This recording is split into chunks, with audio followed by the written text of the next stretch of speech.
miles around the world. Just get those figures in your head for a moment.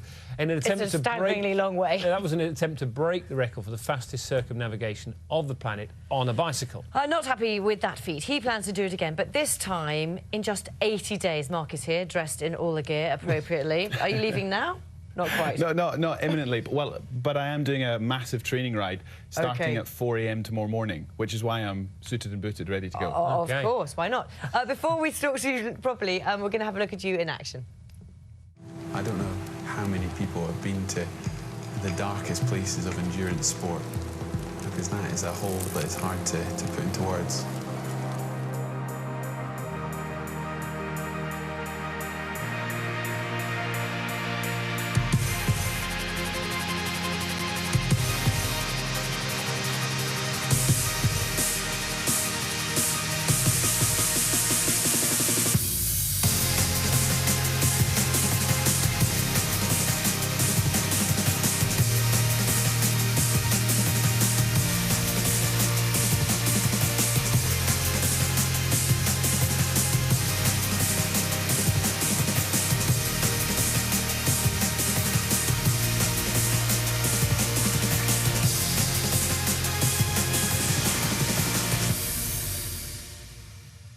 So amazing. Wow. I want to see the giraffe again. Can we show the giraffe again?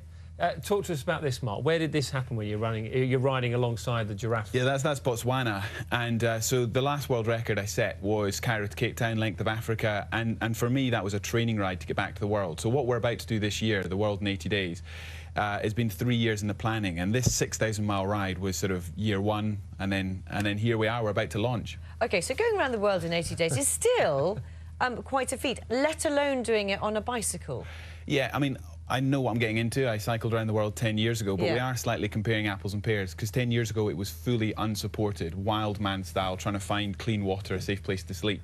Whereas this time it's almost Tour de France style. I've got a sport vehicle behind me. It's just about performance, and that makes a huge difference. I'll be needing to go 240 miles a day, riding 16 hours a day on the bike. I mean, there's not many reference points for this level of endurance. So, I mean, I've trained, I've got an amazing team behind me, but the whole point in the next 2.5 weeks, going around the entire coastline in Britain, is to test the theory, to know that I can hold that, what will be 80-day pace. So essentially, right, you've got a team with you looking after you, you're feeding while you're on the bike. What time will you start each day if you're trying to get 240 miles in each day, average? On the bike at 4. Right. 4 times 4-hour sets, taking half an hour off every 4 hours, and I'll get off the bike at 9:30 at night, get some recovery, into bed, and the alarm goes off at 3:30, back on the bike. Oh my goodness me!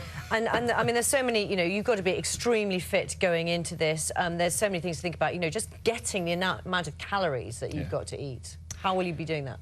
Yeah, I mean, about 8,000 calories of fuel. I've got that's a lot of food if you need to pile it up on a meal in front of you. It's but I mean, one of the first things to slow down when you're really pushing yourself as an athlete is their digestion. So you want to make that food as readily available as possible. I've got a fantastic performance team led by Laura Penhall, who I know that you've covered her amazing story when her and her team rode across the Pacific Ocean.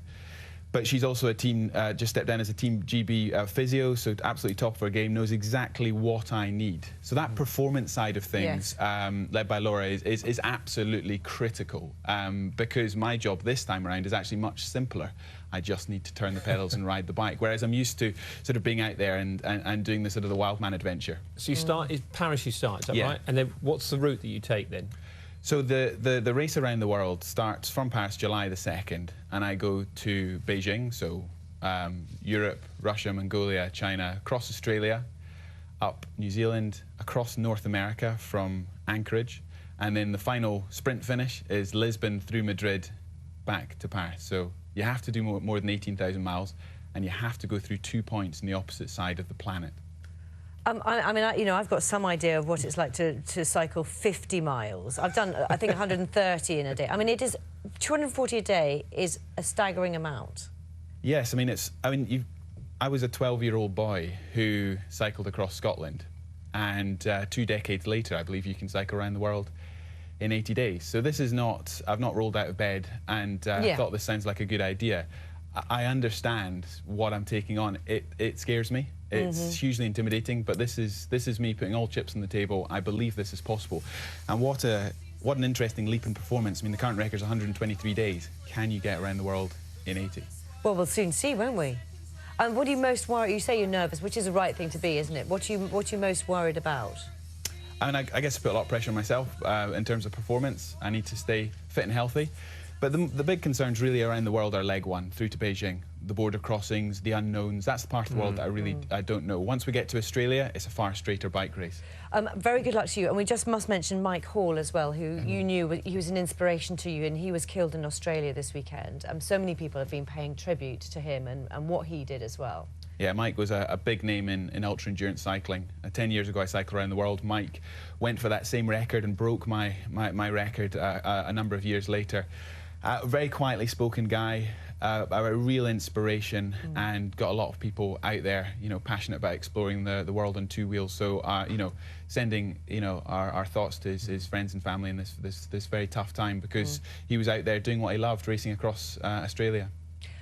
Will you stay in touch with us as much as you... I mean, obviously you're not going to have much time off the bike, but will you stay in touch and let us know how you do? Absolutely. And over the next few weeks, you can follow online, artemisworldcycle.com, around the entire coastline, England, Wales, my homeland in Scotland. So it should be an exciting journey to follow. July the 2nd, you said it starts? Yeah, the actual race around the planet, July the 2nd. OK, and will he come on when you're finished? Yeah, if he can walk. Exactly. I might well need a seat at that point. OK. Oh, thank you so much. Thank you very much. Very, very good luck. Thank you very much indeed. Let's get some weather.